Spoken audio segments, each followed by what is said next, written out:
Hello everyone, this is G1TNG here with Pay or Play to Win, and in this episode I'll be covering the European version of Aion. The general idea of this show is that I play a free-to-play MMO and help you to determine if the game is fair for those that don't wish to pay. Can you run the strongest legion or guild on the server without having to pay a single cent, or is free-to-play simply an illusion to cover a pay-to-win system? In Aion, there are surprisingly two different systems in place for NCSoft to make a living off, both a cash shop and a subscription plan. Can NCSoft balance these two systems and keep the game fair for all while still earning a profit? It's time for me to run you through what both of these systems entail and ultimately to decide if I believe the game is pay or play to win. And since everyone is familiar with a cash shop, we'll hop straight over to the website, since you can't access the shop in game, and check out some of the more notable items on sale. Now, the cash shop is a relatively fair option for non-buyers in the respect that there are very few items in here that are overpowered. However, it can be rather expensive for those that do use it. You're looking at 100 coins for 10 euros or 13 USD. Now, you could alternately double the coin income by getting the bulk pack, of course, for 100 euros or 130 USD. I'm going to be using the 100 coin pack as a comparison because not many people are going to be using the bulk pack. If you did get the 100 coin pack, remember this is 10 euros, you could get a single name change. Or you could get plastic surgery and have a little bit left over, but pretty much can't buy anything else in the store. Now, personally, I wouldn't use it on items like these because that is a massive waste of money. 10 euros for a name change is absolutely ridiculous. But let's move on to pets. Alright, pets. Well, these are quite expensive. You're looking at 8 euros or about 10 USD each. Alright, that's fine. You know, if you want to have something that someone else doesn't have, that's cool. Some of these pets are unique to the item store, exclusively available in the shop for this one, but some of them can be found in-game.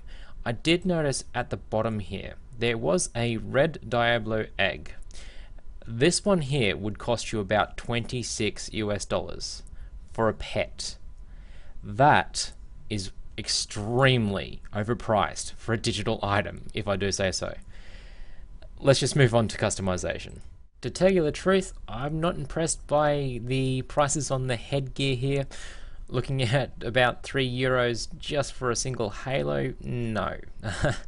Let's move on down though. Here we've got some emotion cards. You can hug other players for about 2 euros. That's alright, I guess. We've also got dyes. You can dye a single piece of armor deep blue for about 3 euros, and then you can get true black for 10 euros for a single piece of armor.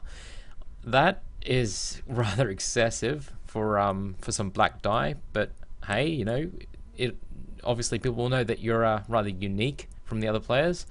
You can get some wedding dresses or a tuxedo if you're holding a wedding in game for 10 euros again. And some dresses and different styled shirts for about 7 euros each. And, you know, generally speaking, that's probably going to be about 8 USD, 9 USD. It all depends. Obviously, if you use a VPN network, that's what you would be paying. In this version of the game, it's probably different in the North American version. But let's move on to the experience boost section. And now we move on to one of the most important parts of a free-to-play shop, something to cut time. When you don't have time to play an MMO, you want to spend money to speed up the progress and catch up to other players. For 4 euros, you're looking at a bundle of 5, which would last you about 10 hours total, of an additional 20% extra XP. Now, that's not double experience, that's literally just 20%. For 4 euros. I don't know about you, but I don't think I'd buy that.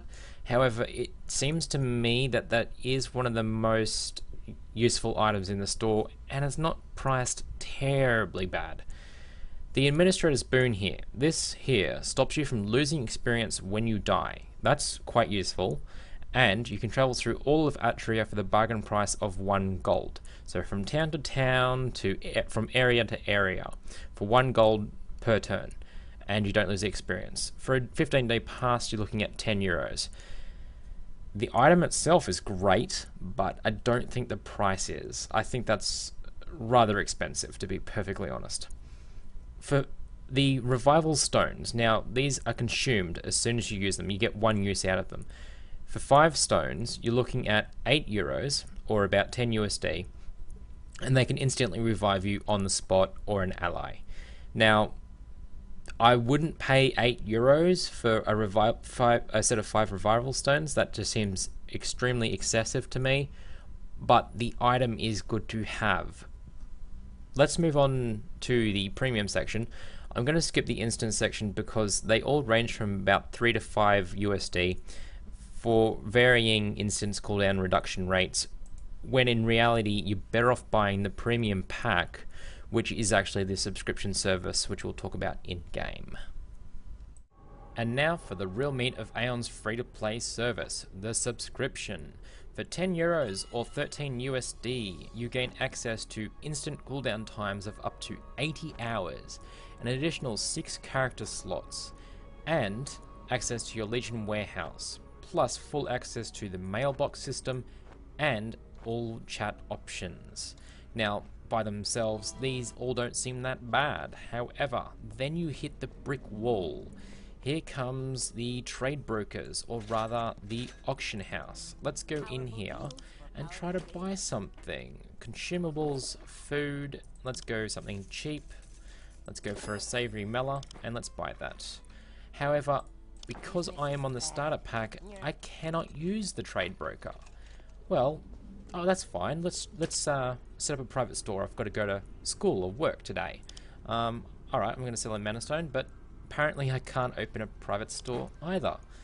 You cannot actually buy from a private store. You cannot trade directly with another player either.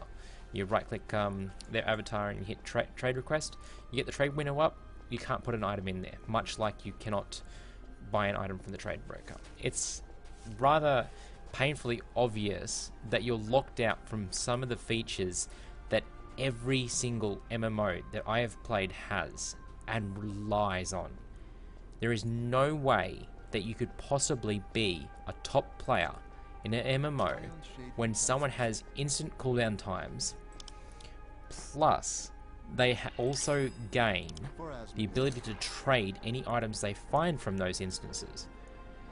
If you are very, very patient when playing Aion, no doubt you can make yourself a nice strong character, but someone could come along and buy a few months worth of the subscription and easily catch up to you within those 2 months, while you would have spent a couple of about 6 or 7, 8 months, even longer, to attain that, which really stinks in my honest opinion. When you think about it, you need to pay the subscription fee to unlock essential components that every MMO has. And ultimately, that means to me that in order to win, because that's what this show is about, in order to actually win in an MMO, be the strongest character in a server, you need to pay the subscription fee. There is no way around it. You can be a strong character, but you certainly can't be the best. This has been G1TNG, and Aion's free-to-play system requires you to pay to win. Thanks for watching. Please do leave a like and a comment below to tell me how I can improve.